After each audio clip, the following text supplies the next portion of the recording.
The morning sun cast long shadows across Naval Amphibious Base Coronado as the clock struck 5:30 a.m.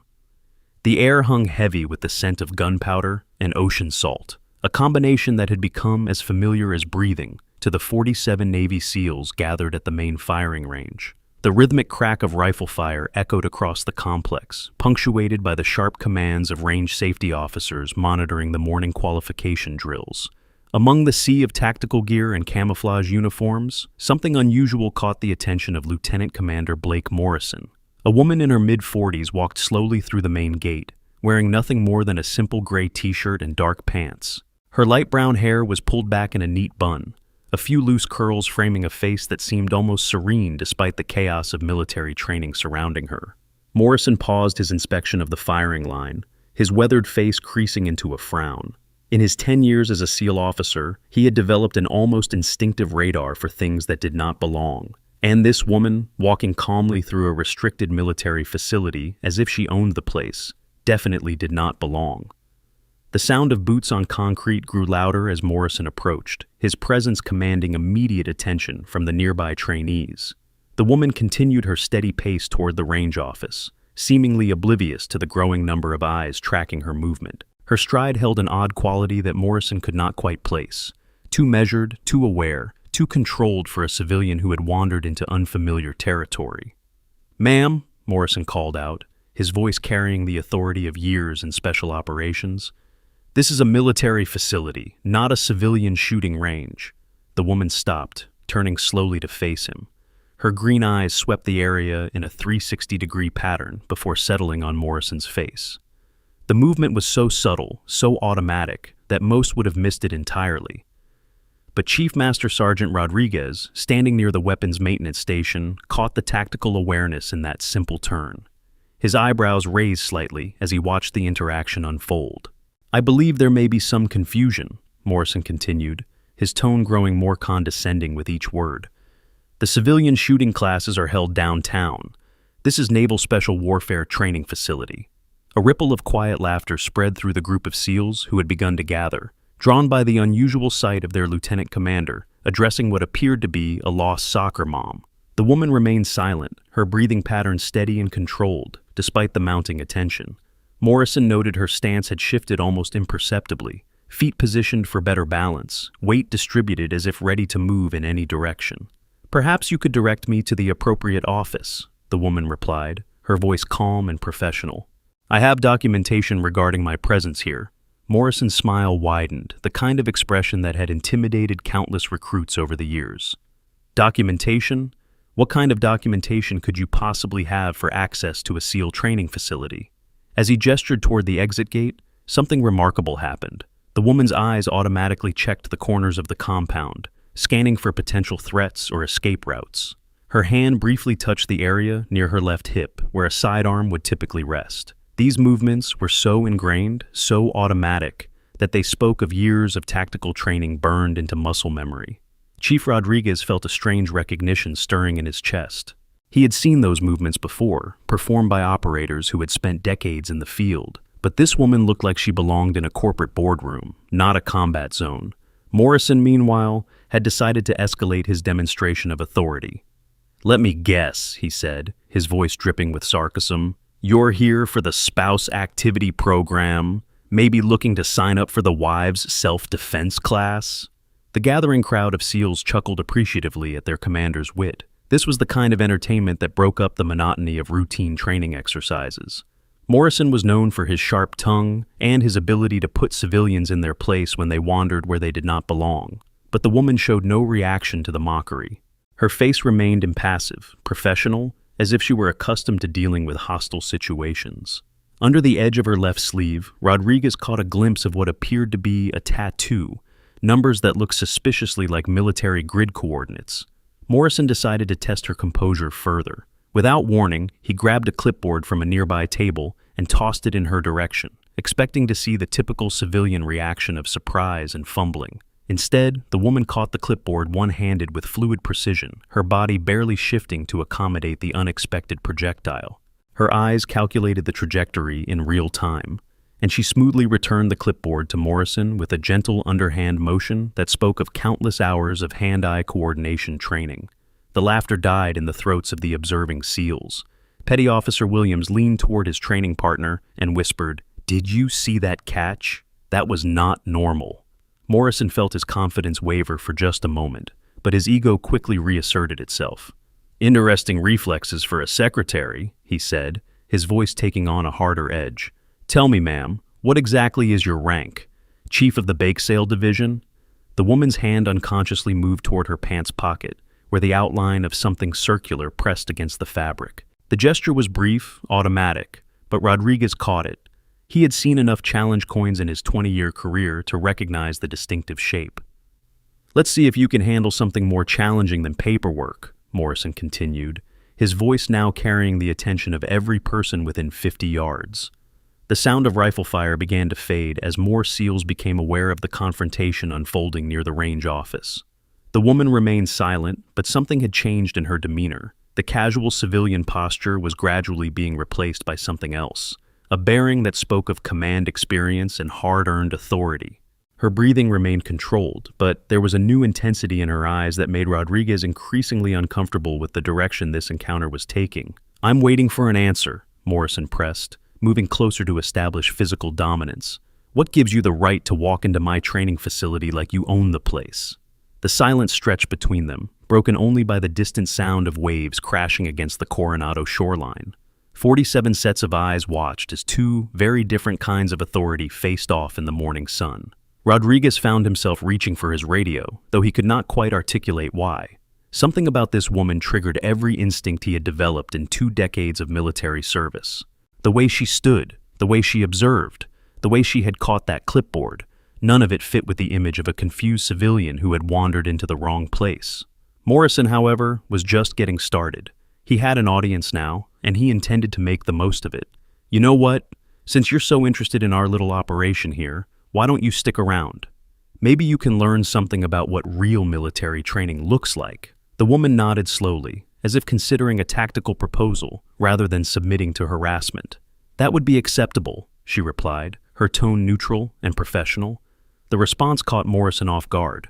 He had expected protests, demands to speak to someone in charge, or the typical civilian outrage at being treated with anything less than perfect courtesy.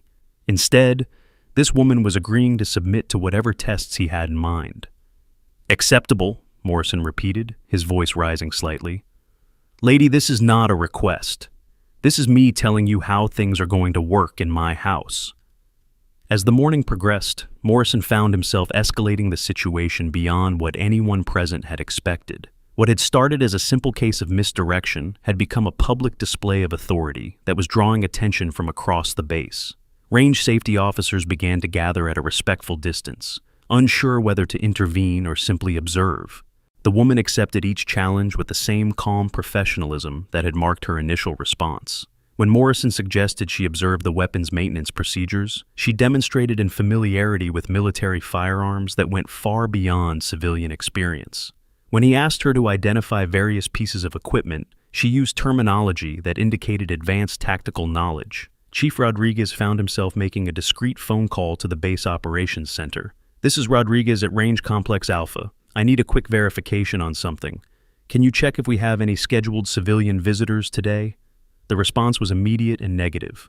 No civilian visits were scheduled, and no outside contractors were expected until the following week. Rodriguez felt his unease growing as he watched the woman demonstrate what appeared to be instinctive knowledge of military protocols. Morrison, meanwhile, was becoming increasingly frustrated with his inability to rattle his target. Every test he devised, every challenge he presented, was met with competent execution and professional composure. The gathering crowd of SEALs had gone from amused observation to uncomfortable silence as they watched their commander push harder and harder against someone who showed no signs of breaking. "You know what I think?" Morrison announced loud enough for everyone to hear. "I think we have ourselves a wannabe, someone who watched a few movies and thinks she knows how the military works." The accusation hung in the air like morning fog, thick with implication and challenge. Several of the younger SEALs shifted uncomfortably, recognizing that their commander had crossed a line from professional inquiry into personal attack. Rodriguez found himself hoping that whoever this woman was, she would simply leave before things escalated further. But the woman made no move to retreat. Instead, she stood a little straighter, her posture shifting into something that Rodriguez suddenly recognized with crystal clarity. It was the bearing of someone who had commanded troops in combat, who had made life-and-death decisions under pressure, who had earned their authority through fire rather than simply through promotion. "Chief Rodriguez," the woman said quietly, her voice carrying despite its low volume, "could you tell me the current range safety protocols for this facility?" Rodriguez found himself responding automatically, his military training overriding his confusion. "Ma'am, we maintain hot and cold range status based on active firing positions. All personnel must maintain appropriate eye and ear protection when the range is hot, and all weapons must be cleared and inspected before movement to forward positions." "And the protocol for visiting personnel?" she continued. "All visitors must be escorted by qualified range safety personnel and briefed on emergency procedures before observation of live fire exeresis," Rodriguez replied, then stopped as he realized what he had just said. He had addressed her as ma'am, with the automatic respect of a subordinate speaking to a superior officer. Morrison caught the exchange and his face reddened with anger. "Chief, this woman is not military personnel. She does not rate military courtesy." "Of course not," the woman agreed quietly. "Military courtesy must be earned through service and sacrifice. It cannot be demanded or assumed." The statement carried in weight that silenced the entire group. There was something in the way she spoke those words that suggested personal experience with both service and sacrifice. Rodriguez felt a chill run down his spine as pieces of a puzzle he did not understand began to fall into place. The morning sun climbed higher, casting shorter shadows across the range complex as the confrontation continued to build. Morrison had painted himself into a corner with his public challenges, and his reputation demanded that he see this through to whatever conclusion awaited. The woman remained calm and composed, but there was an energy building around her that spoke of reserves of strength and authority that had not yet been revealed. Rodriguez made another discreet radio call, this time to the officer of the deck. "Sir, we have a situation developing at the range that might require command attention. There's a civilian present who's demonstrating unusual familiarity with our procedures." The response was immediate and concerning. "Rodriguez, what kind of familiarity are we talking about?" "Sir, the kind that usually comes with years of experience in special operations." The radio was quiet for a long moment before the OOD responded. "I'm sending Lieutenant Mills to assess the situation. Keep things calm until he arrives." Rodriguez looked at the growing crowd of SEALs surrounding Morrison and his mysterious challenger. Keeping things calm might be easier said than done.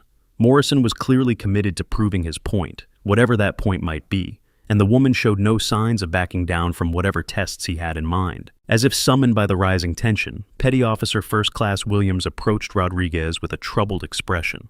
"Chief, I've been watching this whole thing, and something is not right about this situation." "What do you mean, Williams?" "The way she moves, Chief, the way she thinks. I've seen a lot of operators come through this facility, and she's got all the signs.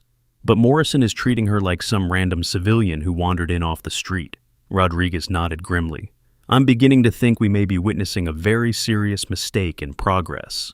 The sound of approaching footsteps announced the arrival of Lieutenant Mills, the officer of the deck, whose presence immediately elevated the seriousness of the situation. Mills was known throughout the base as a careful, thoughtful officer who did not make hasty decisions or tolerate unnecessary drama.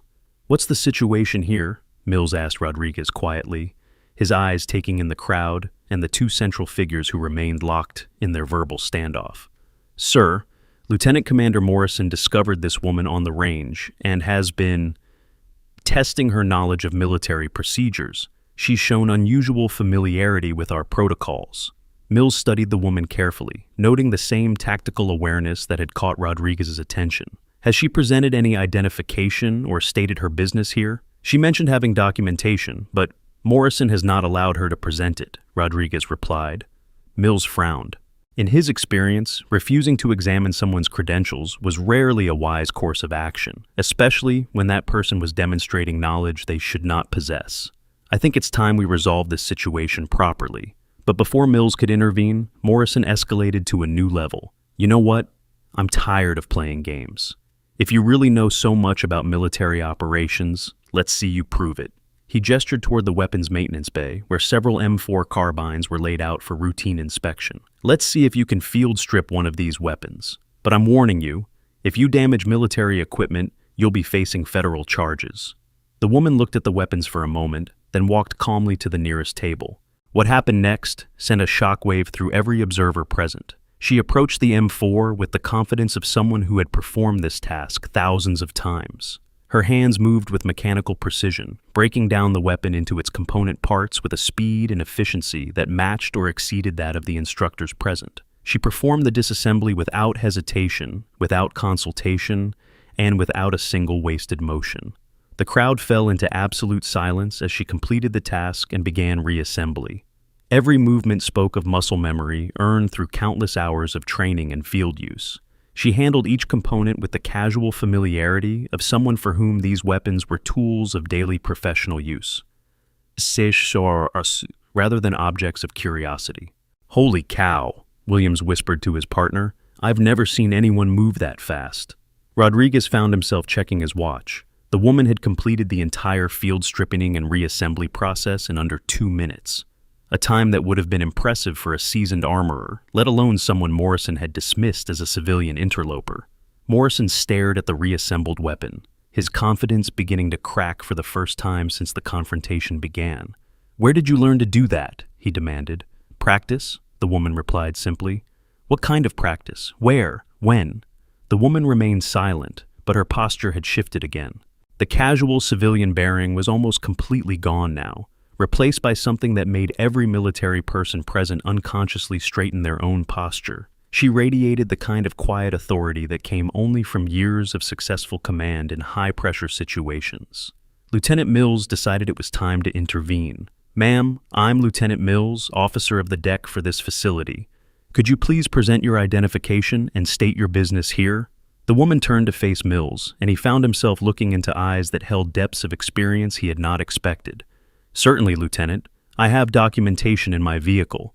However, I should mention that Lieutenant Commander Morrison has requested I demonstrate various capabilities before examining my credentials." Mills shot a sharp look at Morrison. "Is that correct, Commander?" Morrison's jaw tightened. He had gone too far to back down now, especially with a growing audience of his own subordinates watching every move. "I was establishing whether this person poses a security risk to our facility. By having her handle classified military equipment," Mills asked, his tone carrying a warning. The question hung in the air as everyone present realized the implications. If the woman was truly a civilian with no military background, allowing her to handle weapons and observe training procedures was a serious breach of security protocols. If she was something else, if she had legitimate reasons for her knowledge and presence, then Morrison had been publicly humiliating someone who might outrank him significantly. Rodriguez felt his radio buzz with an incoming message. The text was brief but alarming. "Command requests immediate status report on civilian present at Range Alpha. Confirm identity and security clearance immediately." The message suggested that someone at a much higher level had become aware of the situation.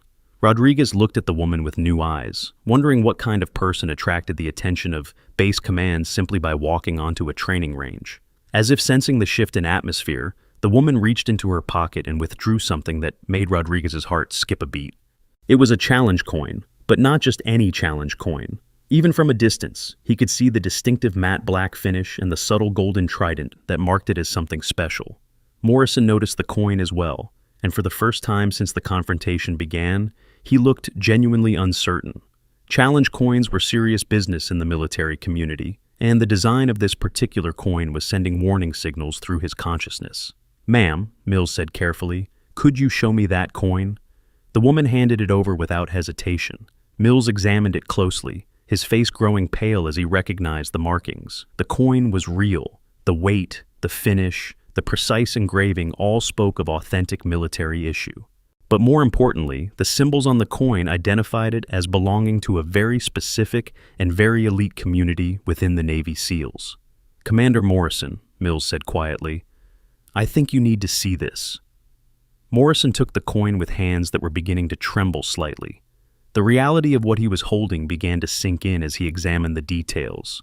The serial number, the unit designation, the classification markings. Everything about the coin spoke of legitimacy at the highest levels of special operations. "Sir," Rodriguez interrupted, approaching with his radio in hand, "I'm receiving urgent requests from command for information about our visitor. They're asking for immediate confirmation of identity and security clearance status." The pieces of the puzzle were beginning to come together in ways that none of them had anticipated. Morrison found himself holding a challenge coin that represented years of service in one of the most elite units in the U.S. military, issued to someone he had been treating as an unwelcome intruder. The woman watched the realization dawn on their faces with the same calm composure she had maintained throughout the entire encounter. "Perhaps," she said quietly, "it would be appropriate to continue this discussion in a more private setting." Mills nodded immediately. "Absolutely. Ma'am, if you would accompany me to the command office, we can resolve this situation properly." But Morrison was not ready to concede defeat. His reputation and authority had been publicly challenged, and admitting error now would undermine his position with every SEAL under his command. "Not so fast," he said, his voice taking on a desperate edge. "Anyone can carry a coin. That doesn't prove anything about who she really is." The statement was technically true, but practically absurd. Challenge coins, especially those from elite units, were not casual possessions. They were earned through service, sacrifice, and proven capability. The suggestion that someone would carry such a coin without having earned it was tantamount to accusing them of stolen valor, a serious charge that required serious evidence. "Commander," Mills said carefully, "I think we should proceed with proper identification verification through official channels." But the woman raised her hand slightly, a gesture that somehow commanded immediate attention from everyone present. "It's all right, Lieutenant. The commander has questions about my qualifications. Perhaps it would be appropriate to address those questions directly." Her voice had changed again, taking on tones of authority that made even Mills unconsciously adopt a more respectful posture. Rodriguez found himself wondering what rank this woman had held during her military service, and why she was present at their facility without proper introduction through command channels. Morrison, meanwhile, was trapped by his own rhetoric. He had publicly challenged this woman's credentials and demanded proof of her capabilities.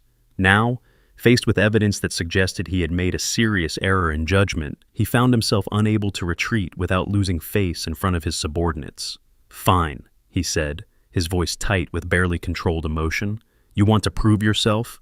Then prove yourself. Show me something that requires real military training, not just familiarity with equipment."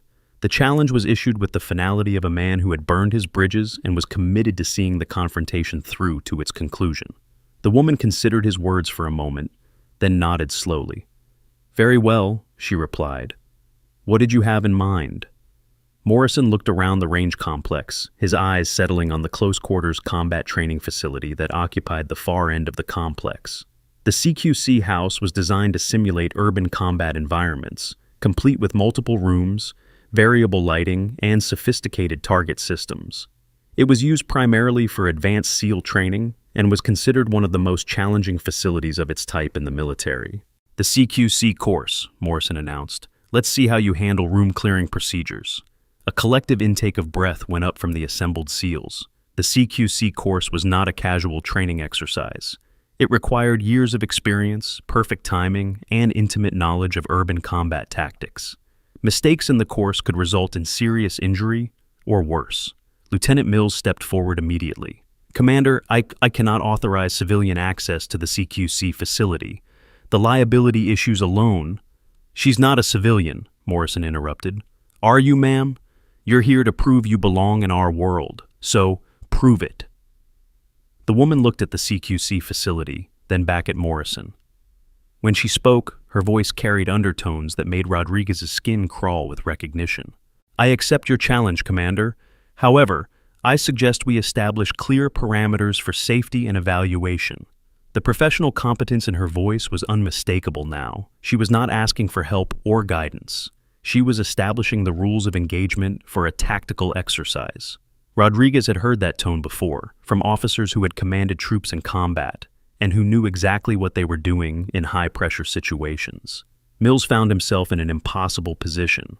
Every protocol dictated that he should halt this entire proceeding and refer the matter to higher command. But the woman's confident acceptance of Morrison's challenge suggested that she might indeed have the credentials to justify her presence and actions.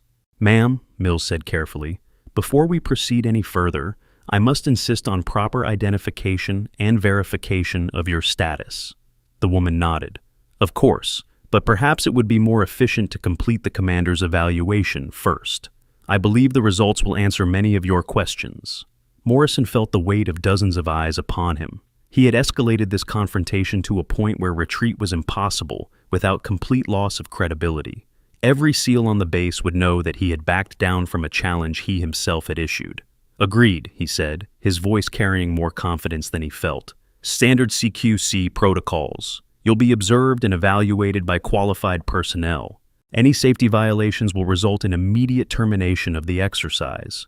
The woman smiled for the first time since the confrontation began. It was not a friendly smile, but rather the expression of someone who had accepted a challenge they were confident of winning. "That seems reasonable, Commander. Shall we proceed?" As the group moved toward the CQC facility, Rodriguez found himself walking beside Mills. "Sir," he said quietly, "I have a very bad feeling about this." Mills nodded grimly. "So do I, Chief. But at this point, I think we need to see where this leads. If Morrison is wrong about this woman, we're about to witness a very serious mistake. If he's right—" Mills paused, considering the implications. "Well, if he's right, then we have a security breach that needs immediate investigation." The CQC facility loomed ahead of them, its dark windows and multiple entrances presenting a maze of tactical challenges that had tested thousands of SEALs over the years.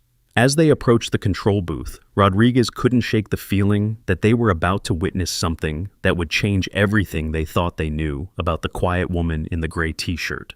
Morrison began explaining the course layout and objectives, his voice taking on the professional tones of an instructor briefing a student. But the woman listened with the attention of someone reviewing familiar material rather than learning something new.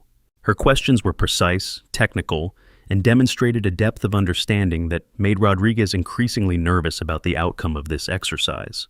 "The scenario is straightforward," Morrison concluded.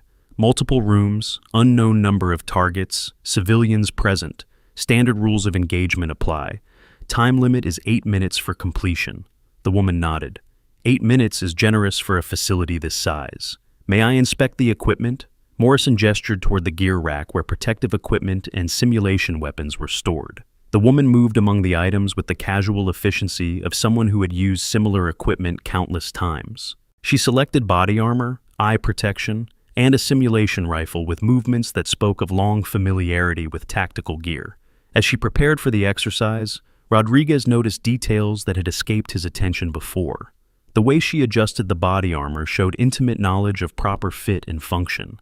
Her grip on the simulation weapon was perfect. Not the awkward fumbling of someone learning, but the automatic positioning of muscle memory earned through extensive training. "Ready when you are," she announced, taking position at the facility entrance.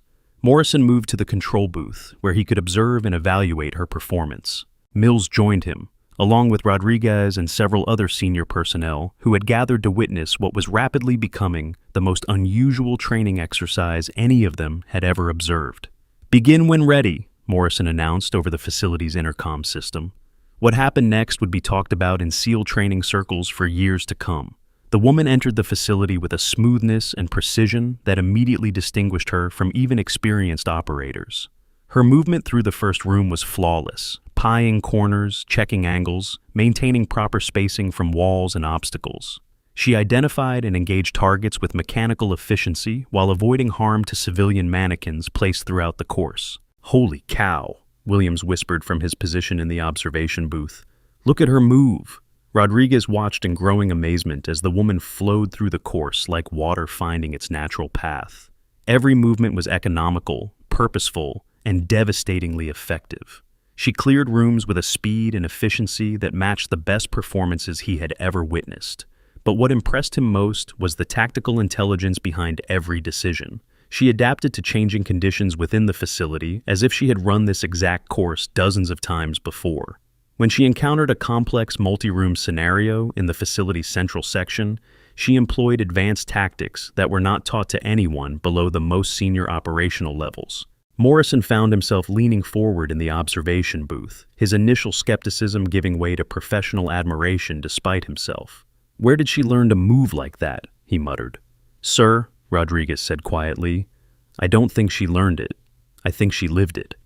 The woman's progress through the course was being tracked electronically, with sensors monitoring her speed, accuracy, and tactical decisions. The numbers appearing on the control booth displays were almost impossible to believe. She was not just completing the course successfully, she was setting new performance standards. Mills found himself checking and rechecking the electronic displays. "Those times can't be right," he said to no one in particular. But the sensors were functioning perfectly, and the woman was indeed moving through the most challenging tactical training facility on the base, with a speed and precision that defied explanation.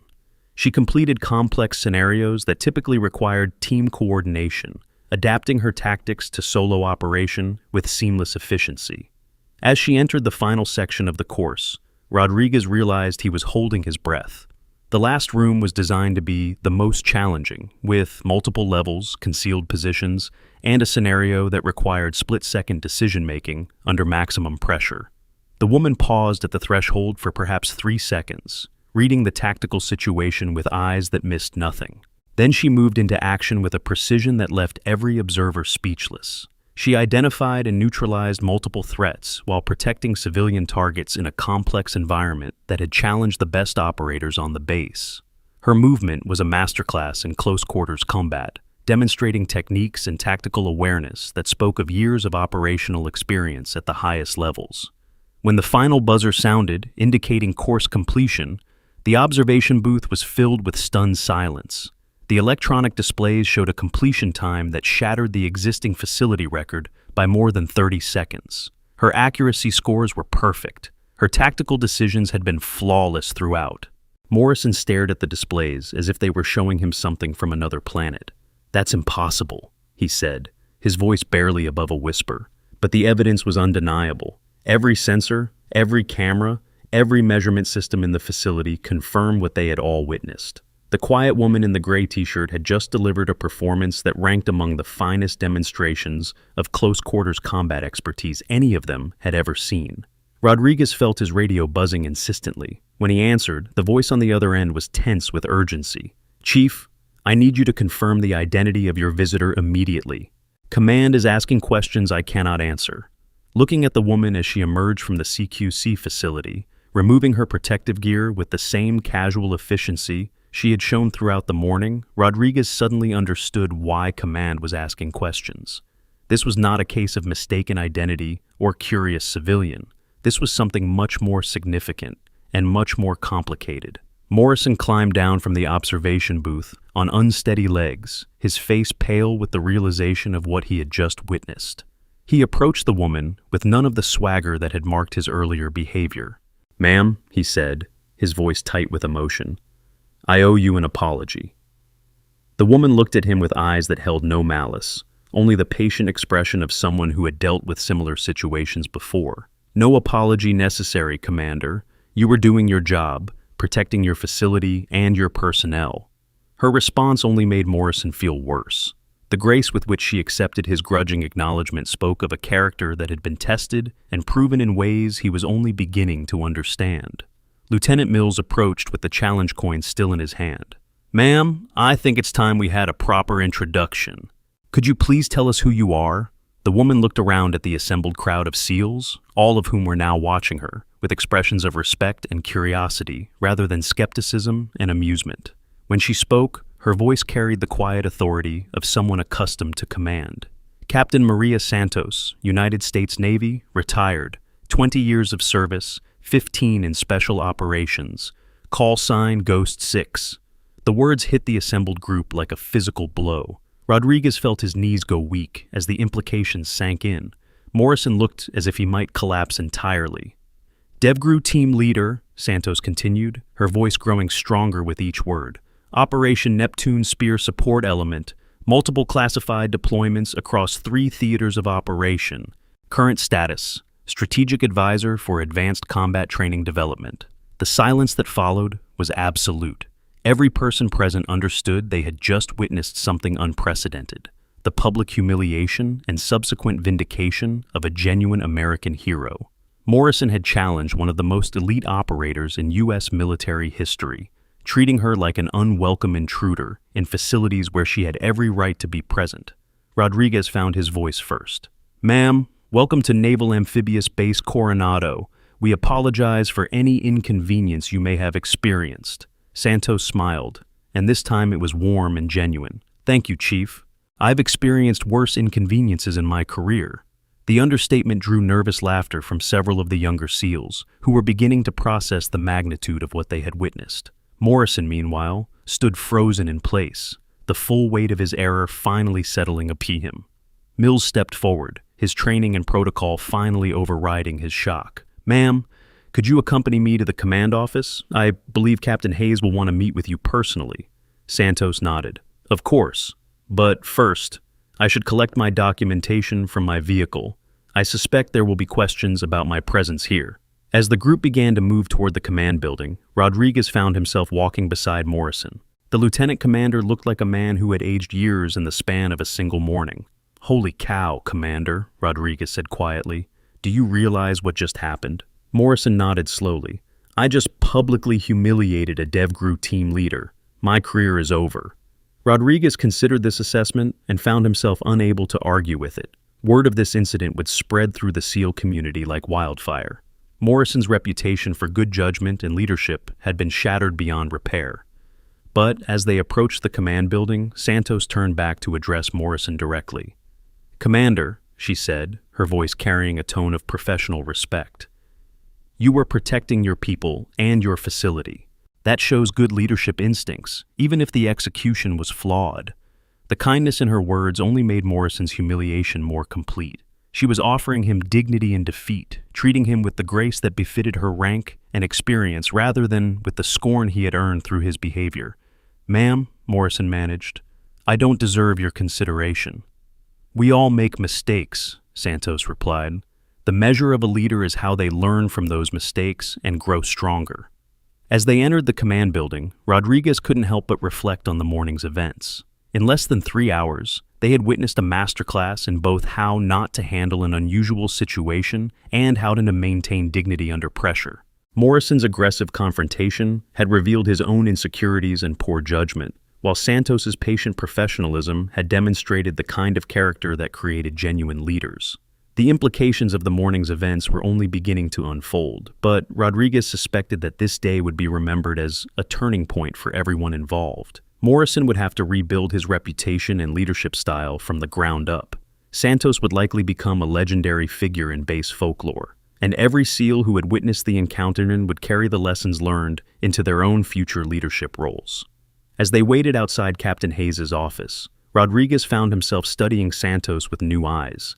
The quiet woman in the gray t-shirt had revealed herself to be one of the most accomplished warriors in modern American military history. Her presence at their base was not an accident or a mistake. It was an opportunity for learning and growth that Morrison had nearly destroyed through his own prejudices and assumptions. The door to Captain Hayes' office opened, and the base commanding officer emerged with an expression that suggested he had already been briefed on the morning's events. His salute to Santos was immediate and precise, acknowledging not just her former rank, but the respect she had earned through 2 decades of distinguished service. "Captain Santos," Hayes said, his voice carrying the formal respect due to a visiting dignitary, "welcome to Naval Amphibious Base Coronado. I apologize for any difficulties you may have encountered this morning." Santos returned the salute with the crisp precision of someone for whom military courtesy was second nature. "Thank you, Captain Hayes. Your personnel were simply doing their jobs. I harbor no ill will toward anyone involved in this morning's misunderstanding." Hayes nodded, but his eyes moved to Morrison with an expression that promised a very serious conversation in the near future. "Perhaps we could continue this discussion in my office. I believe we have much to discuss regarding your advisory role here." As Santos and Hayes disappeared into the office, Morrison found himself standing in the hallway with Rodriguez and the other personnel who had witnessed the morning's events. The silence stretched uncomfortably as everyone processed what they had just experienced. "Chief," Morrison said finally, his voice hollow with defeat, "I need to ask you something, and I need you to be completely honest." Rodriguez nodded. "Of course, sir." How badly did I mess this up? Rodriguez considered the question carefully before answering.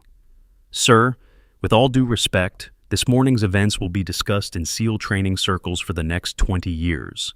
Captain Santos just delivered one of the finest demonstrations of tactical proficiency anyone present has ever witnessed, after being subjected to public questioning of her qualifications and character. Morrison closed his eyes, the full weight of his error finally settling upon him. And I was the one questioning her qualifications. Yes, sir, you were.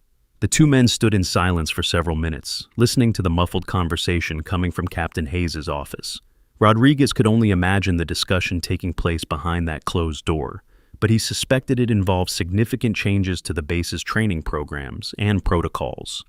When the office door finally opened, Santos and Hayes emerged together, their body language suggesting that important decisions had been made. Hayes looked around at the assembled personnel with an expression that commanded immediate attention. Gentlemen, he announced, I want to inform you that Captain Santos has agreed to serve as senior advisor for our advanced combat training programs. She will be developing new curricula for special operations preparation and will be directly involved in the evaluation and training of our most promising personnel. The announcement sent ripples of excitement through the group. Having a DevGru team leader involved in their training programs was an unprecedented opportunity for professional development. Rodriguez felt his own excitement building as he considered the possibilities. Furthermore, Hayes continued, his voice taking on a harder edge, this morning's events have highlighted some deficiencies in our protocols for handling visiting personnel and potential security situations. We will be conducting a comprehensive review of those protocols to ensure that similar misunderstandings do not occur in the future. Morrison understood that the comprehensive review would focus heavily on his own conduct and decision-making. He nodded acknowledgement, knowing that his military career had taken a serious blow from which it might never recover. Santos stepped forward, her presence commanding immediate attention from everyone present. I want to thank all of you for this morning's educational experience. Commander Morrison's challenges allowed me to demonstrate capabilities that might otherwise have remained theoretical. Sometimes the best learning comes from the most unexpected situations.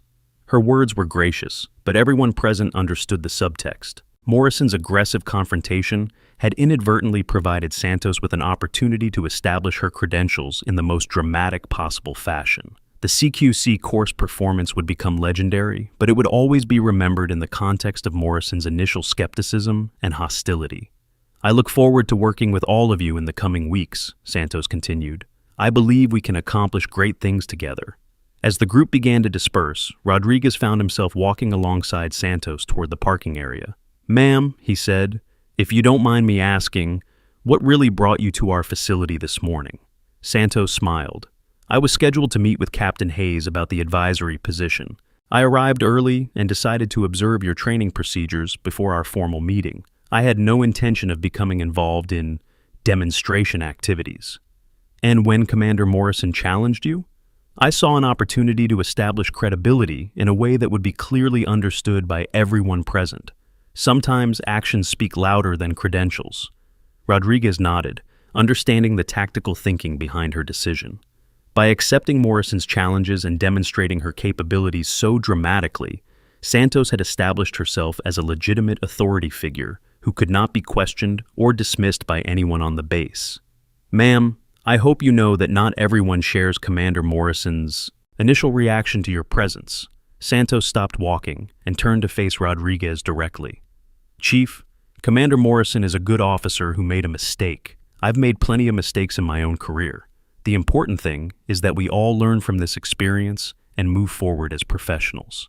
The generosity of her response impressed Rodriguez even more than her tactical skills had. Santos could have destroyed Morrison's career with a single complaint to Captain Hayes, but instead she was choosing to treat the incident as a learning opportunity for everyone involved. Will Commander Morrison be involved in your training programs? Rodriguez asked. Santos considered the question carefully. That will depend on his ability to adapt his leadership style and learn from this morning's events. I believe in second chances, Chief, but they must be earned through genuine growth and change. As they reached the parking area, Rodriguez saw Santos's vehicle for the first time. It was a modest sedan that gave no hint of its owner's extraordinary background. The contrast between the unassuming exterior and the legendary operator who drove it seemed somehow appropriate. "Ma'am," Rodriguez said as Santos prepared to leave, "thank you for handling this morning with such professionalism. A lesser person might have made things much more difficult for everyone involved." Santos paused with her hand on the car door. "Chief, I spent 20 years learning that true strength comes not from dominating others, but from lifting them up. This morning was an opportunity to demonstrate that principle in action." As Santos drove away, Rodriguez stood in the parking lot reflecting on the morning's events. In the span of a few hours, he had witnessed a masterclass in both leadership and character. Morrison's confrontational approach had revealed the limitations of leadership based on intimidation and assumption. Santos's patient professionalism had demonstrated the power of leadership based on competence, integrity, and genuine respect for others. The ripple effects of this morning would be felt throughout the base for months to come. Training protocols would be revised, leadership styles would be examined, and every SEAL who had witnessed the encounter would carry new understanding of what it meant to be a true professional warrior. Rodriguez made his way back to the range complex, where normal training activities were slowly resuming, but the atmosphere had changed fundamentally. Word of Santos's performance was already spreading through the base, and every conversation seemed to circle back to the incredible demonstration they had witnessed. Williams approached Rodriguez with an expression of continued amazement. "Chief, in all your years in the teams, have you ever seen anything like that?" Rodriguez shook his head. "Never, Williams, and I suspect we never will again. What we witnessed this morning was something special, not just the tactical performance, but the way Captain Santos handled herself throughout the entire situation. Do you think Commander Morrison will recover from this?" Rodriguez considered the question carefully. "That depends entirely on what he learns from this experience and how he chooses to move forward. Captain Santos gave him an opportunity to grow as a leader. Whether he takes advantage of that opportunity remains to be seen." As the morning gave way to afternoon, Rodriguez found himself returning again and again to the image of Santos emerging from the CQC facility with the calm satisfaction of someone who had just completed a routine training exercise. The contrast between her humble appearance and her extraordinary capabilities would remain with him for the rest of his career. The woman in the gray t-shirt had taught them all a lesson about the danger of assumptions and the power of quiet competence.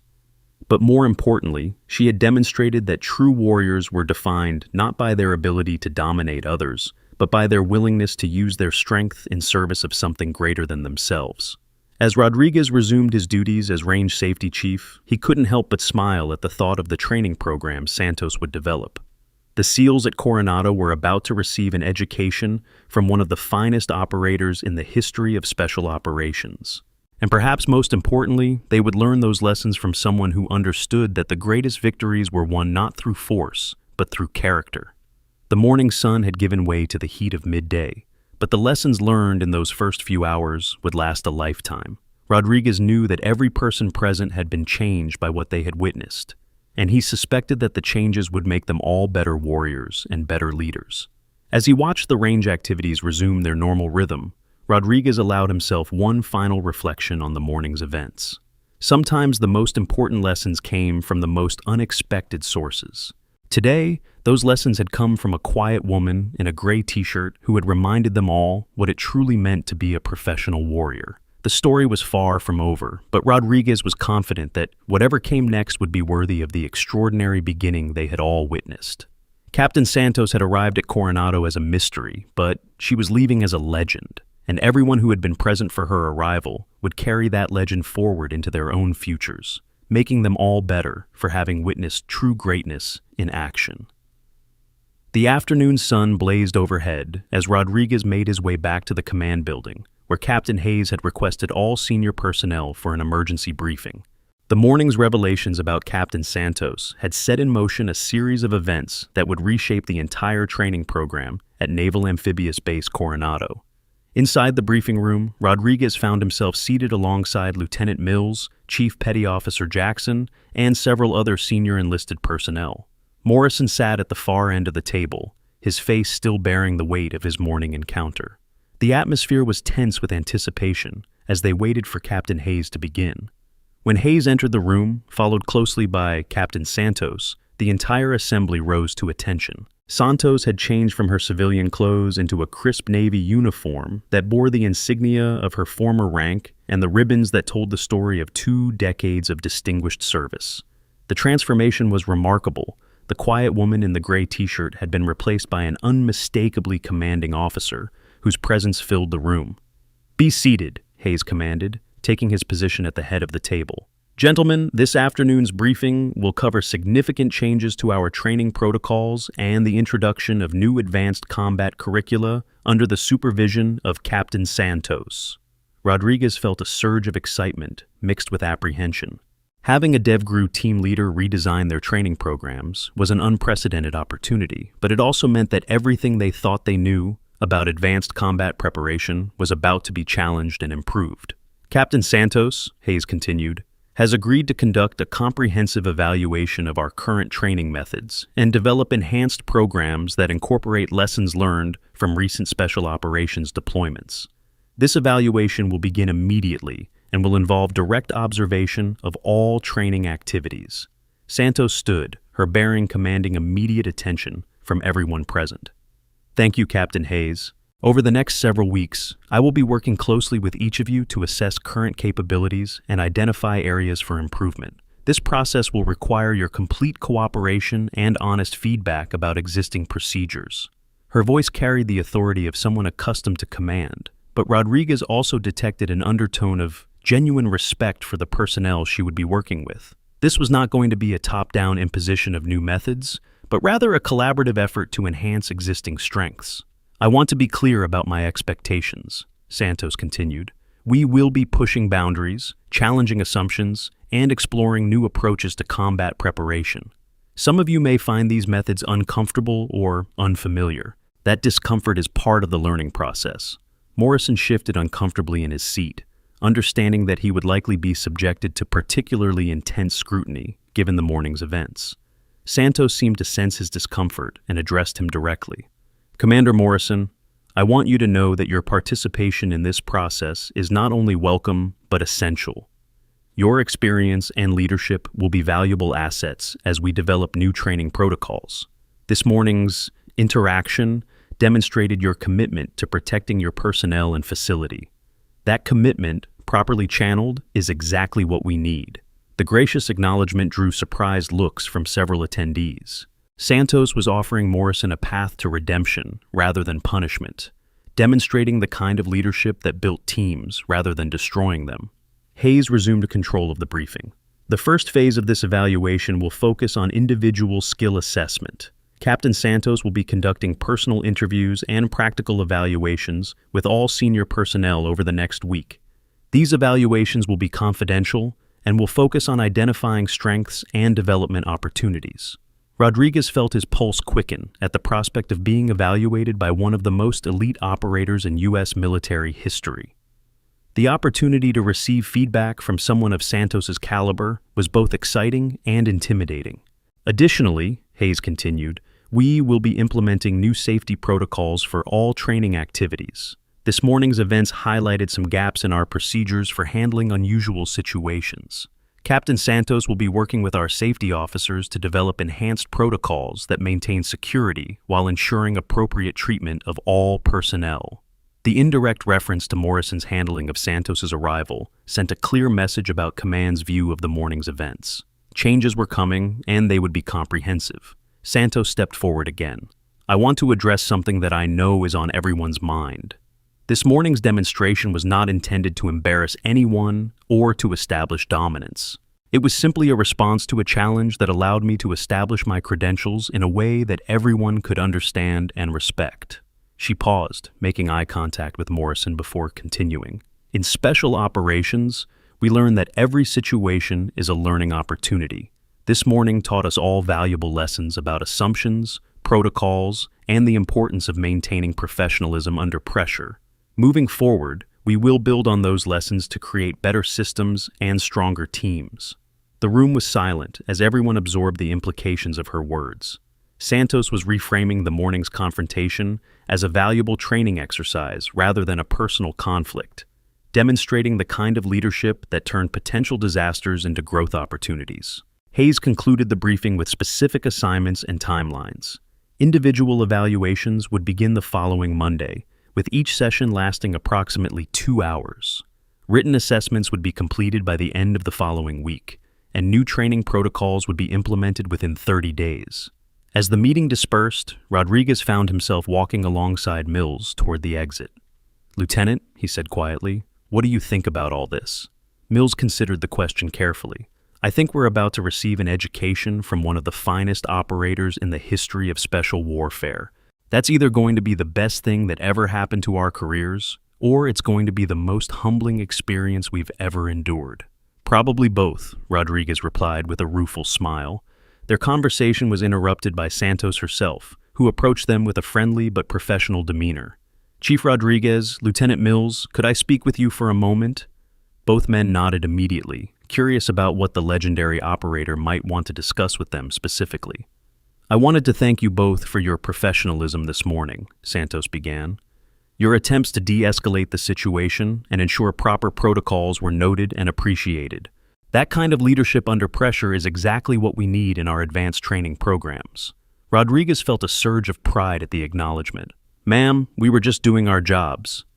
"Exactly," Santos replied with a smile. "You were doing your jobs properly, even when the situation became complicated. That's the mark of true professionals. I'm looking forward to working with both of you in the coming weeks." As Santos walked away, Mills turned to Rodriguez with an expression of amazement. "Did one of the most elite operators in the U.S. military just thank us for doing our jobs?" "I think she did," Rodriguez replied, still processing the unexpected recognition. "And I think we're about to learn what real leadership looks like." The following Monday arrived with an atmosphere of nervous anticipation throughout the base. Santos had established her temporary office in the advanced training facility, and her first individual evaluation was scheduled with Chief Rodriguez at 0800 hours. Rodriguez arrived 10 minutes early, as was his custom, and found Santos reviewing files in an office that had been transformed from a simple storage room into a professional workspace. She had brought minimal personal items, but those few possessions spoke volumes about her background: a shadow box containing medals and ribbons, a photograph of a SEAL team in an undisclosed location, and a bookshelf containing advanced tactical manuals and leadership texts. "Good morning, Chief," Santos said, looking up from her paperwork. "Please, have a seat. Coffee?" The casual offer of coffee caught Rodriguez off guard. He had expected a formal, intimidating evaluation process, not a friendly conversation over beverages. "Yes, ma'am, thank you." As Santos poured coffee from a thermos, Rodriguez noticed that her movements retained the same controlled precision he had observed during the CQC demonstration. Every action was economical and purposeful, reflecting decades of training and operational experience. "Before we begin," Santos said, settling into her chair, "I want you to understand that this evaluation is not about finding faults or weaknesses. It's about identifying your strengths and determining how we can build upon them to enhance our overall training capabilities." Rodriguez nodded, though he remained somewhat tense about the process. Being evaluated by someone of Santos's caliber was inherently intimidating, regardless of her reassuring words. "Tell me about your background," Santos continued. "How did you end up in your current position? And what aspects of your work do you find most rewarding?" The question was broader than Rodriguez had expected, and he found himself relaxing slightly as he described his 20-year journey through various assignments that had led him to his current role as Range Safety Chief. Santos listened intently, asking thoughtful questions that demonstrated genuine interest in his experiences and perspectives. "You mentioned that you spent 3 years with 2nd Battalion," Santos observed. "That deployment cycle would have included some significant operational activity. How did those experiences shape your approach to training and safety protocols?" Rodriguez felt his comfort level increasing as he realized that Santos was not trying to catch him in mistakes or expose deficiencies. Instead, she was genuinely interested in understanding how his experiences had informed his professional development. "Ma'am, those deployments taught me that training has to be as realistic as possible without being unnecessarily dangerous. The gap between training and reality can get people killed, but so can training that doesn't account for safety considerations." Santos nodded approvingly.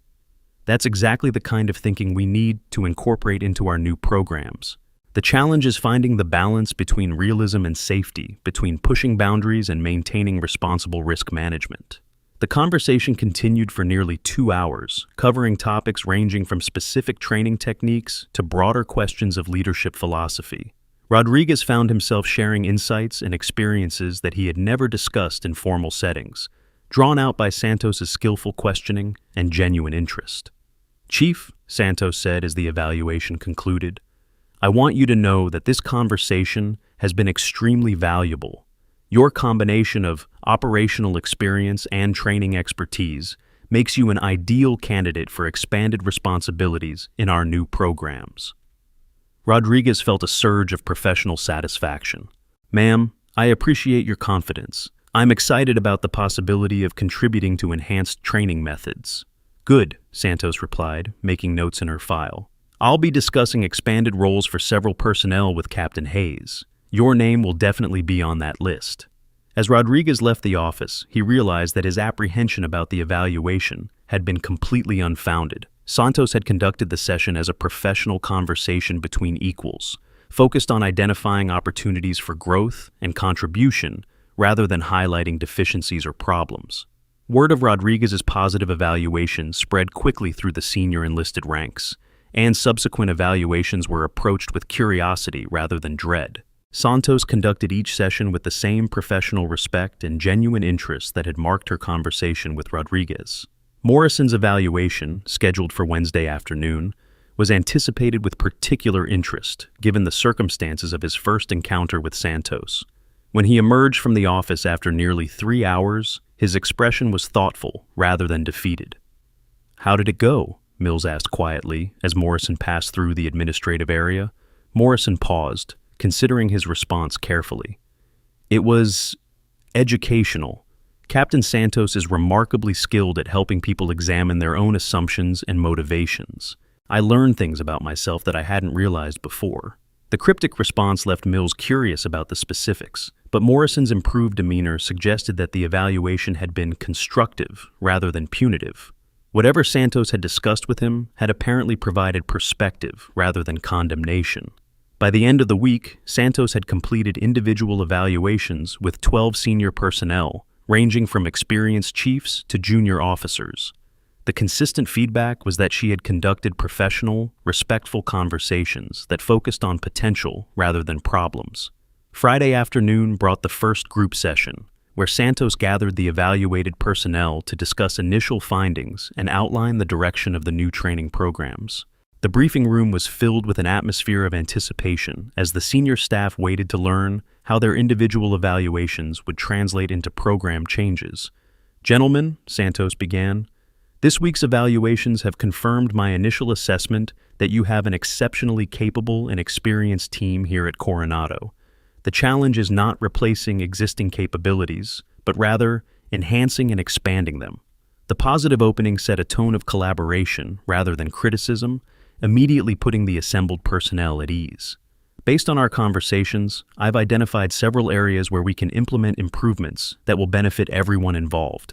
First, we're going to enhance our scenario-based training to incorporate more complex decision-making challenges.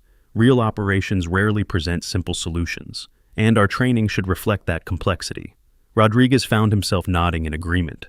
His own operational experience had taught him that combat situations were usually characterized by incomplete information, time pressure, and competing priorities.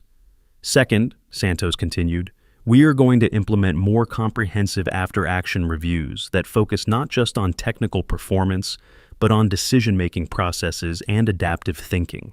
Understanding why someone made a particular choice is often more valuable than simply measuring whether that choice produced the desired outcome." The emphasis on learning from decisions, rather than just results, resonated with Morrison, who had spent the week reflecting on his own decision-making process during Santos's arrival. Understanding the reasoning behind choices would help prevent similar errors in judgment. Third, we're going to introduce cross-training opportunities that allow personnel to develop skills outside their primary specialties. The modern operational environment requires adaptability, and our training should reflect that requirement. Mills felt excitement building as he considered the possibilities. Cross-training with personnel from different specialties would provide valuable perspective and enhance overall team capabilities. Finally, Santos concluded, We're going to implement mentorship programs that pair experienced personnel with developing operators. Institutional knowledge is one of our most valuable assets, and we need to ensure it's effectively transferred to the next generation. The comprehensive approach impressed everyone present. Santos was not proposing wholesale changes to existing systems, but rather thoughtful enhancements that would build upon established strengths.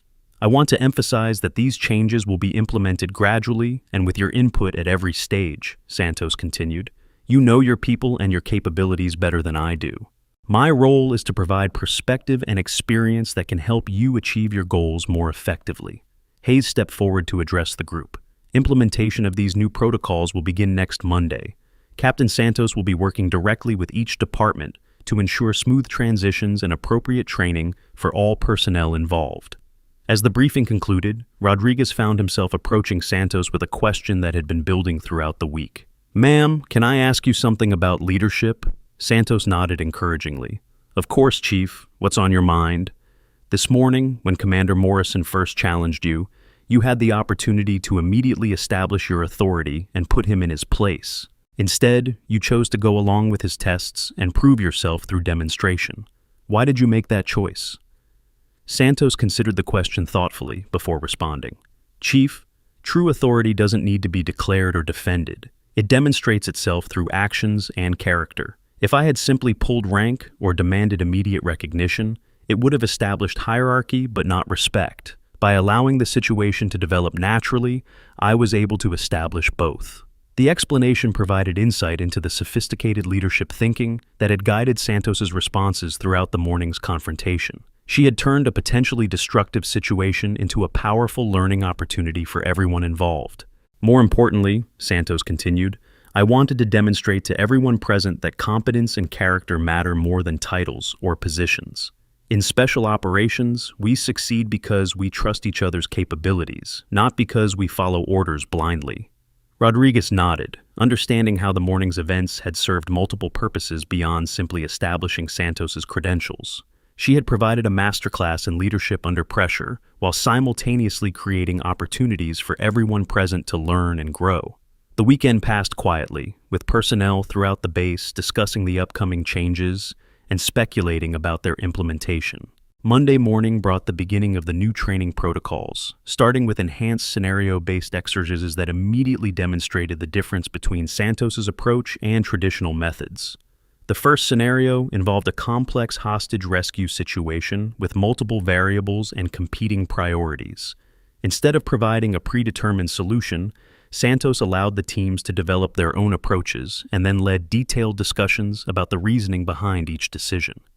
"Explain to me why you chose to breach through the north entrance," Santos said to the team leader after the exercise concluded. "Ma'am, it provided the most direct route to the target area and minimized exposure time," the young SEAL replied. "Good reasoning," Santos acknowledged. "Now tell me what other factors you considered and what alternatives you rejected." The questioning continued for several minutes, exploring not just the decision that was made, but the entire thought process that led to that decision. Other team members were encouraged to contribute their perspectives and suggest alternative approaches. Rodriguez, observing from the sidelines, realized that this method of after-action review was far more comprehensive than traditional approaches. Instead of simply identifying what worked and what didn't, Santos was helping the teams understand how to think through complex problems more effectively. The second scenario introduced additional complications midway through execution, forcing teams to adapt their plans in real time. These adaptive challenges reflected the reality of modern operations, where initial plans rarely survived contact with actual conditions. "How did you know to modify your approach when the scenario changed?" Santos asked another team leader. "Ma'am, we had discussed contingency plans during our initial briefing, so when conditions changed, we already had alternative approaches ready to implement." "Excellent," Santos replied. "But what if you hadn't anticipated this particular change? How would you have adapted?" The questions pushed the teams to think beyond predetermined responses and develop genuine adaptive thinking capabilities. Rodriguez could see the value immediately. These SEALs were learning to be problem solvers rather than just tactical executors. Morrison, participating in the exercises as both observer and student, found himself gaining new appreciation for the depth of Santos's expertise. Her questions revealed layers of tactical thinking that he had never fully considered, despite his years of experience. During a break between scenarios, Morrison approached Santos with a request that surprised everyone present. "Ma'am, could you demonstrate the decision-making process you would use for this type of scenario?" The request represented a complete reversal from Morrison's initial skepticism. He was now actively seeking to learn from someone he had initially challenged and dismissed. Santos agreed, walking through a complex scenario while verbalizing her thought process at each decision point. Her analysis revealed the kind of multi-layered thinking that separated elite operators from simply competent ones. "I'm considering 3 primary factors simultaneously," Santos explained. "Immediate tactical requirements, potential secondary complications, and long-term mission objectives. Each decision must optimize for all 3 factors, rather than just solving the immediate problem." The demonstration provided insights that would have taken years of experience to develop independently. Morrison found himself taking notes, recognizing that he was receiving a masterclass in tactical thinking from one of the finest military minds of his generation. By the end of the first week under the new protocols, the improvements were obvious to everyone involved. Training exercises were more realistic, more challenging, and more educational. Personnel were developing enhanced problem-solving capabilities alongside their technical skills. The second week brought the introduction of cross-training programs, with specialists from different areas working together on complex scenarios that required multiple skill sets. Medical personnel worked alongside communications specialists and weapons experts to solve problems that demanded diverse expertise. Rodriguez found himself working with intelligence analysts and logistics coordinators on scenarios that highlighted the interconnected nature of modern operations. The experience broadened his perspective significantly and enhanced his appreciation for the complexity of successful mission planning. "This is incredible," Williams commented during one of the cross-training exercises. "I never realized how much the intel guys contribute to our success in the field." The sentiment was echoed throughout the participating groups as personnel gained new appreciation for the roles and capabilities of their colleagues in different specialties. The cross-training was building not just enhanced capabilities, but also stronger teams. Morrison's participation in the cross-training exercises provided him with opportunities to demonstrate leadership in new contexts. Santos carefully observed his interactions with personnel from different backgrounds, noting his growing ability to adapt his leadership style to different situations and personalities. "Commander," Santos said during one of their regular feedback sessions, "I've noticed significant improvement in your ability to build consensus among diverse team members. How has your approach changed?" Morrison considered the question carefully. "Ma'am, I've learned that different people respond to different types of leadership. What motivates a seasoned chief might not work with a young intelligence analyst. Effective leadership requires adapting to the needs and capabilities of the people you're working with." The insight demonstrated genuine growth in Morrison's understanding of leadership principles. Santos made notes in her evaluation file, documenting the positive changes she had observed in his performance and attitude. The third week brought the introduction of mentorship programs, pairing experienced personnel with developing operators in formal relationships designed to transfer institutional knowledge and provide guidance for career development. Rodriguez was paired with a young petty officer who showed exceptional promise but lacked the experience to fully understand the broader context of his work. The mentorship relationship provided Rodriguez with opportunities to share lessons learned over 2 decades while helping the younger SEAL develop more sophisticated understanding of his role. "Chief," his mentee asked during one of their sessions, "how do you know when to push safety limits during training and when to be more conservative?" The question provided Rodriguez with an opportunity to share insights that had taken years to develop. "It's about understanding the difference between acceptable risk and unnecessary danger," he explained. "Every training exercise involves some risk, but that risk should serve a specific learning purpose. If the risk doesn't contribute to learning objectives, it's probably unnecessary." The mentorship programs were creating systematic methods for transferring the kind of hard-earned wisdom that typically took years to acquire through experience alone. Younger personnel were developing enhanced understanding more quickly, while experienced personnel were finding renewed purpose in their roles as teachers and guides. Morrison's role as a mentor to junior officers provided him with opportunities to demonstrate the leadership growth he had achieved through his work with Santos. His mentees reported that he was supportive, insightful, and genuinely invested in their professional development. Commander Morrison has really helped me understand the broader implications of tactical decisions, one young ensign reported during a feedback session with Santos. He's taught me to think beyond the immediate mission requirements and consider how our actions affect long-term objectives. The positive feedback confirmed Santos's assessment that Morrison had learned valuable lessons from his initial mistakes and was applying those lessons to become a more effective leader. By the end of the third week, the transformation of the training programs was complete, but the benefits were just beginning to become apparent. Personnel throughout the base were demonstrating enhanced capabilities, improved teamwork, and greater confidence in their abilities to handle complex challenges. Captain Hayes called a meeting of senior staff to review the progress and discuss long-term implementation of the new protocols. The conference room was filled with an atmosphere of satisfaction and optimism as the assembled personnel prepared to discuss their experiences. "Gentlemen," Hayes began, "the reports I have received about our new training protocols have been universally positive. Captain Santos, could you share your assessment of our progress?" Santos stood, her bearing reflecting the satisfaction of someone who had successfully completed a challenging mission. "Captain Hayes, I'm pleased to report that the personnel at this facility have exceeded my expectations in every measurable category. The enthusiasm for learning, the willingness to adapt, and the commitment to excellence have been remarkable." Rodriguez felt a surge of pride at the recognition. The past 3 weeks had been challenging but rewarding, pushing everyone involved to grow and improve in ways they had not expected.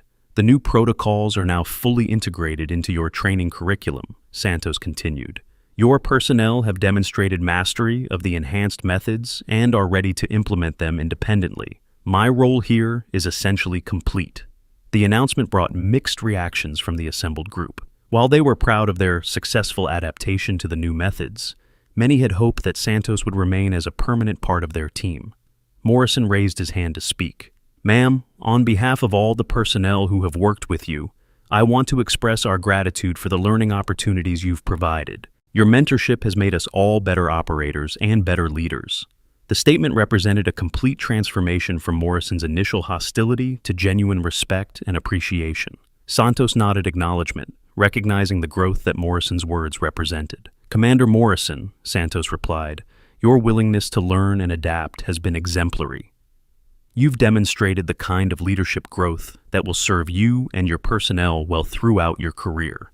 Hayes stepped forward to make an announcement that surprised everyone present. "Captain Santos, I've received authorization from Naval Special Warfare Command to offer you a permanent position as Director of Advanced Training Development. The position would involve oversight of training programs across multiple facilities and would allow you to expand the work you've begun here." The offer represented a significant opportunity for Santos to influence special operations training on a much broader scale. Rodriguez found himself hoping she would accept, recognizing the value her expertise could bring to the entire SEAL community. Santos considered the offer carefully before responding. "Captain Hayes, I'm honored by the opportunity, but I must respectfully decline. My commitment is to serve where I can make the greatest impact, and I believe that impact is best achieved through direct work with operators rather than administrative oversight." The decision disappointed Hayes but did not surprise him. Santos had consistently demonstrated that her passion lay in hands-on training and development rather than bureaucratic management. "However," Santos continued, "I would be interested in establishing a consulting relationship that would allow me to return periodically to assess progress and provide updated training methods as they're developed." The alternative proposal offered a compromise that would maintain Santos's involvement while allowing her the flexibility to pursue other opportunities. Hayes accepted immediately, recognizing the value of continued access to Santos's expertise.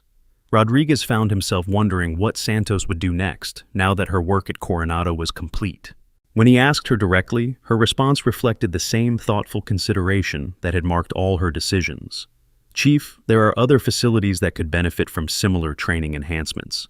My goal is to share these methods as widely as possible within the special operations community. The techniques we've developed here shouldn't be limited to a single base." The answer confirmed Rodriguez's assessment of Santos's character. She was motivated not by personal advancement or recognition, but by a genuine desire to improve the capabilities of all special operations personnel. The final week of Santos's residency at Coronado was devoted to comprehensive documentation of the new training methods and preparation of materials that would allow other facilities to implement similar programs. Rodriguez and several other senior personnel worked with Santos to create detailed manuals and training guides. The key to successful implementation, Santos explained during one of their documentation sessions, is understanding that these methods must be adapted to local conditions and capabilities. What works here might need modification to be effective elsewhere. The flexibility built into the training methods reflected Santos's understanding that one-size-fits-all solutions rarely worked in military training. Effective programs had to account for local resources, personnel capabilities, and mission requirements. Morrison volunteered to help develop assessment criteria that could be used to evaluate the effectiveness of the new methods at other facilities. His involvement in this process demonstrated his complete commitment to the principles Santos had taught and his desire to contribute to their broader implementation. "Commander," Santos said as they worked on the assessment protocols, "your insights into leadership development have been valuable contributions to these materials. Your experiences will help other commanders avoid similar mistakes and achieve better outcomes." The acknowledgement of Morrison's contributions represented the final step in his rehabilitation from the morning's initial confrontation. Santos had not only forgiven his mistakes, but had found ways to turn his experiences into valuable lessons for others. The farewell ceremony, held on Santos's final Friday at Coronado, was attended by virtually every person on the base. Captain Hayes presented her with a commemorative plaque recognizing her contributions to training development, while the enlisted personnel presented her with a shadow box containing mementos from each department she had worked with. "Captain Santos," Hayes said in his farewell address, "your time here has transformed not just our training methods, but our understanding of what it means to be professional warriors. You've taught us that true strength comes not from dominating others, but from lifting them up and helping them achieve their potential." Santos's response was characteristically humble and focused on the achievements of others rather than her own contributions. "The success of these programs belongs to all of you. My role was simply to provide perspective and guidance. The hard work of implementation and mastery was accomplished by your dedication and professionalism." Rodriguez found himself reflecting on the transformation that had taken place over the past month. The woman who had arrived as an apparent intruder had become a respected mentor and teacher whose influence would be felt for years to come. Morrison approached Santos privately after the ceremony concluded. "Ma'am, I want you to know that working with you has been the most valuable professional experience of my career. You've taught me lessons about leadership that I'll carry with me forever." Santos smiled warmly.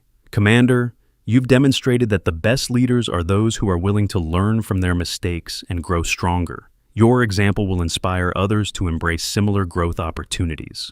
As Santos prepared to depart Coronado, Rodriguez couldn't help but think about the morning 4 weeks earlier when she had first walked through the base gates. The quiet woman in the gray t-shirt had revealed herself to be one of the most accomplished warriors in American military history, but more importantly, she had demonstrated what it meant to be a true leader. The lessons learned during Santos's residency would continue to influence training and operations at Coronado for years to come.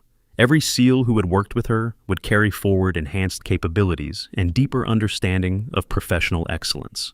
6 months later, Rodriguez received a letter from Santos describing her work at other facilities and the successful implementation of enhanced training methods throughout the special operations community. The programs they had developed together at Coronado had become models for similar improvements across multiple bases. Morrison, meanwhile, had been selected for promotion and assignment to a training command, where he could apply the leadership lessons he had learned. His transformation from the confrontational officer who had challenged Santos to a respected mentor and teacher demonstrated the power of learning from mistakes and embracing growth opportunities. The new training protocols continued to evolve and improve, with regular updates based on feedback from operational deployments and lessons learned from real-world applications. The foundation that Santos had established proved to be robust and adaptable, continuing to enhance SEAL capabilities long after her departure. 1 year after Santos's visit, Coronado was selected as the model facility for a Navy-wide expansion of enhanced training methods. The recognition confirmed that the work Santos had initiated had achieved lasting impact and would benefit future generations of special operations personnel. Rodriguez, now serving as senior enlisted advisor for advanced training development, often reflected on the lessons learned during that transformative month. The morning confrontation that had seemed like such a disaster had ultimately become the catalyst for improvements that enhanced the capabilities of thousands of operators. The challenge coin that Santos had displayed during her identity reveal had been returned to her, but its impact continued to resonate throughout the SEAL community. The coin represented not just individual achievement, but the commitment to excellence that defined the best of special operations personnel. Morrison's career had recovered and flourished following his experience with Santos. His ability to learn from mistakes and adapt his leadership style had become legendary within the community, inspiring other officers to embrace similar growth opportunities rather than defending their errors. The story of Santos's arrival at Coronado became part of base folklore, told and retold to new personnel as an example of the importance of maintaining professionalism under pressure and the danger of making assumptions about others based on appearances. But the most important legacy of Santos's visit was not the dramatic story of her initial confrontation with Morrison, but rather the lasting improvements to training methods and leadership development that continued to enhance SEAL capabilities years later. The ripple effects of that transformative month extended far beyond the walls of Naval Amphibious Base Coronado, touching the lives and careers of countless operators who would never know the name of the woman who had quietly revolutionized their preparation for combat. In the months following Santos's departure, the enhanced training protocols she had developed became the gold standard for special operations preparation throughout the Navy. The scenario-based exercises that emphasized adaptive thinking over rote memorization produced operators who could think creatively under pressure, solving problems that had no predetermined solutions. The comprehensive after-action reviews that explored decision-making processes rather than simply measuring outcomes created a culture of continuous learning that transformed how teams approached both training and real-world missions. Rodriguez often found himself marveling at the sophistication of the methods Santos had introduced. What had initially seemed like simple modifications to existing procedures had revealed themselves to be fundamental improvements in how military personnel learned and developed. The cross-training programs that brought together specialists from different fields had created a new generation of operators who understood the interconnected nature of modern warfare and could adapt to changing mission requirements with unprecedented flexibility. The mentorship programs had perhaps shown the most dramatic results. The systematic transfer of institutional knowledge from experienced personnel to developing operators had accelerated the learning curve for new SEALs while providing renewed purpose and satisfaction for senior personnel. Chiefs and petty officers who had previously focused solely on their own specialties found themselves becoming teachers and guides, sharing hard-earned wisdom that might otherwise have been lost when they retired or transferred to other assignments. Morrison's transformation had become legendary within the SEAL community, not because of his initial mistake, but because of his response to that mistake. His willingness to acknowledge error, learn from feedback, and fundamentally change his approach to leadership had inspired other officers to examine their own assumptions and biases. The quarterly leadership workshops he now conducted at bases throughout the Pacific Fleet drew waiting lists of officers eager to learn from someone who had experienced both failure and redemption in such a public fashion. The documentation Santos had created during her final weeks at Coronado had become required reading at the Naval War College and other military education institutions.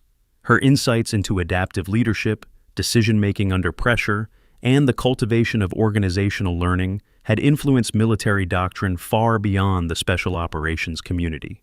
Army Rangers, Marine Force reconnaissance units, and Air Force special operations personnel had all implemented variations of the training methods she had pioneered. Williams, the young SEAL who had first noticed the unusual precision of Santos's movements,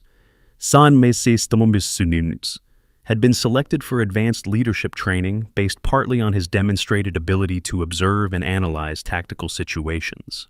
His detailed reports on the implementation of Santos's methods had been distributed throughout Naval Special Warfare Command as examples of how young operators could contribute to organizational improvement through careful observation and thoughtful analysis. The challenge coin that Santos had displayed during her identity reveal had become more than just a symbol of individual achievement. It had come to represent the principle that true authority was earned through competence and character, rather than simply conferred through rank or position. Chief Rodriguez kept a photograph of that coin on his desk, as a reminder that assumptions about others based on appearance or initial impressions were often dangerously incorrect. The physical changes to the base facilities had been less dramatic but equally important. The CQC training house where Santos had delivered her legendary performance had been upgraded with new technology that allowed for more sophisticated scenarios and better assessment of operator performance. The weapons maintenance bay had been expanded to accommodate the cross-training programs that brought together personnel from different specialties. The briefing rooms had been equipped with advanced visualization systems that supported the enhanced after-action review processes. But the most significant changes had been in the culture and atmosphere of the base itself. The competitive atmosphere that had previously emphasized individual achievement over team success had been replaced by a collaborative environment where sharing knowledge and supporting colleagues were recognized as essential components of mission success. Young operators no longer felt pressure to prove themselves through displays of bravado or aggression, but instead focused on developing the quiet competence that Santos had demonstrated. The quarterly visits Santos made to assess progress and provide updated training methods had become major events that drew observers from throughout the special operations community. Her sessions combined technical instruction with broader discussions of leadership philosophy and professional development. These visits maintained the momentum of improvement while ensuring that the enhanced methods continued to evolve based on lessons learned from operational deployments. Rodriguez had been promoted to Master Chief and appointed as the senior enlisted advisor for the entire Naval Special Warfare Training Command, a position that allowed him to oversee the implementation of Santos's methods at facilities throughout the Navy. His quarterly reports documented measurable improvements in operator performance, reduced training accidents, and enhanced mission success rates that validated the effectiveness of the new approaches. The academic institutions that studied military training and leadership had taken notice of the Coronado transformation. Researchers from the Naval Postgraduate School, the Air Force Academy, and civilian universities had conducted extensive studies of the enhanced training methods, producing papers and dissertations that helped spread the principles to other military and civilian organizations. The business community had shown particular interest in Santos's approaches to adaptive leadership and decision-making under pressure. Morrison's promotion to full commander and assignment to Naval Special Warfare Command headquarters had provided him with opportunities to champion the broader implementation of enhanced training methods throughout the special operations community.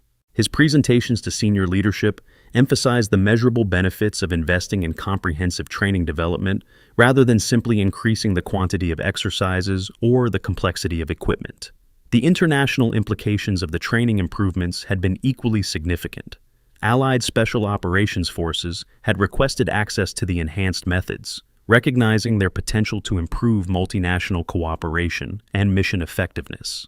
Exchange programs had been established with British SAS, Canadian JTF-2, and Australian SASR units, spreading Santos's influence throughout the global special operations community.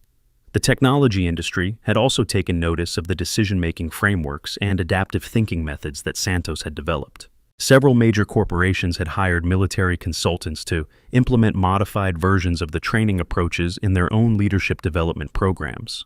The principles of scenario-based learning, comprehensive after-action analysis, and systematic knowledge transfer had proven valuable in civilian contexts as well as military ones. Rodriguez often reflected on how a single morning's confrontation had catalyzed such widespread change. The woman who had walked through the base gates in a simple gray t-shirt had possessed not only exceptional tactical skills, but also the wisdom to turn a potentially destructive situation into a powerful teaching opportunity. Her patience with Morrison's initial hostility and her decision to accept his challenges, rather than simply asserting her authority, had created conditions for learning that might never have existed otherwise. The stories told about that morning had evolved over time, but they consistently emphasized the same themes that Santos herself had highlighted. Assumptions based on appearance or background were dangerous. True competence spoke for itself through actions rather than claims. The most effective leaders were those who lifted others up rather than putting them down. These lessons had become embedded in the culture of the special operations community in ways that formal instruction never could have achieved. The annual Santos Leadership Award, established by Naval Special Warfare Command to recognize outstanding examples of adaptive leadership and professional development, had become one of the most prestigious honors in the special operations community. Recipients were selected not for single acts of heroism, but for sustained contributions to the development of others and the improvement of organizational capabilities. The award criteria specifically emphasized the principles that Santos had demonstrated: humility in the face of challenge, grace under pressure, and commitment to the growth of others. The quiet woman in the gray t-shirt had reminded everyone that true warriors were defined not by their ability to dominate others, but by their commitment to serving something greater than themselves. This principle had become foundational to the identity of the modern special operations community, influencing everything from selection criteria for new operators to promotion standards for senior leaders. The emphasis on service before self had created a more collaborative and effective fighting force that attracted the highest quality personnel and retained their commitment throughout their careers. Her legacy lived on in every operator who benefited from the enhanced training methods and in every leader who applied the lessons she had taught about character, competence, and professional excellence. The thousands of SEALs who had never met Santos personally still carried forward the benefits of her innovations, approaching their missions with enhanced capabilities and deeper understanding of their responsibilities as professional warriors. The training methods she had developed had been tested in combat deployments throughout the Middle East, Africa, and the Pacific, consistently producing superior results compared to traditionally trained units. Mission success rates had improved measurably, while casualty rates had decreased significantly. The adaptive thinking skills and enhanced teamwork capabilities that her methods fostered had proven invaluable in the complex, rapidly changing operational environments that characterized modern warfare. Rodriguez concluded his reflection with a simple truth that Santos had demonstrated through her actions rather than her words. The greatest victories were not won through force or intimidation, but through the patient work of building better systems, developing stronger teams, and inspiring others to achieve their highest potential. This understanding had transformed not only how the special operations community approached training and development, but how they understood their role in the broader defense of democratic values and human freedom. The principle that lasting change came through education and inspiration, rather than coercion, had applications far beyond military training. The civilian organizations that had studied and adapted Santos's methods had found them equally effective in developing leaders who could navigate complex challenges while maintaining ethical standards and building collaborative relationships. The morning sun that had witnessed Santos's arrival at Coronado continued to rise each day over a base that had been permanently changed by her brief but transformative presence. The physical structures remained largely the same, but the activities that took place within them reflected fundamentally different approaches to learning, leadership, and professional development. The operators who trained there carried forward enhanced capabilities that would serve them throughout their careers and influence their own future leadership of the next generation. And in that continuing sunrise, the promise of ongoing growth and improvement remained as bright as the California sky under which it all began. The culture of continuous learning and mutual support that Santos had fostered ensured that the improvements she had initiated would continue to evolve and expand, adapting to new challenges while maintaining the core principles of character, competence, and commitment to service. The research and development programs that had grown out of her initial work continued to produce innovations in training methods, leadership development, and organizational learning. The academic partnerships that had been established ensured that these innovations were rigorously tested and documented, creating a foundation for further improvements that would benefit future generations of warriors and leaders. The story that had started with assumptions and confrontation had concluded with understanding and growth, proving that even the most challenging situations could become opportunities for learning and improvement when approached with the right combination of character, competence, and commitment to excellence. This lesson had been internalized by thousands of military and civilian leaders who had studied the Coronado transformation, creating a multiplier effect that extended Santos's influence far beyond what she could have achieved through direct personal contact alone. The documentation of that morning's events had become a case study in crisis management, leadership under pressure, and the transformation of conflict into opportunity. Business schools, military academies, and leadership development programs throughout the world use the story to illustrate principles of adaptive leadership, emotional intelligence, and organizational change management. Standards first, mission always, people matter most. These principles, demonstrated through Santos's example and reinforced through the enhanced training methods she had developed, continued to guide the warriors of Coronado as they prepared for whatever challenges the future might bring. The integration of these principles into daily operations had created an organizational culture that attracted the finest personnel, developed their capabilities to the fullest extent possible, and retained their commitment throughout their service careers. The legend of Captain Maria Santos, callsign Ghost 6, lived on not in the dramatic story of her arrival, but in the quiet daily work of excellence that she had inspired in others. Every perfectly executed training exercise, every thoughtful after-action review, every moment of mentorship between experienced and developing operators carried forward her influence. The operators who had never heard her name still benefited from the enhanced methods she had created, approaching their duties with capabilities and understanding that had been shaped by her innovations. And that, perhaps, was the greatest victory of all.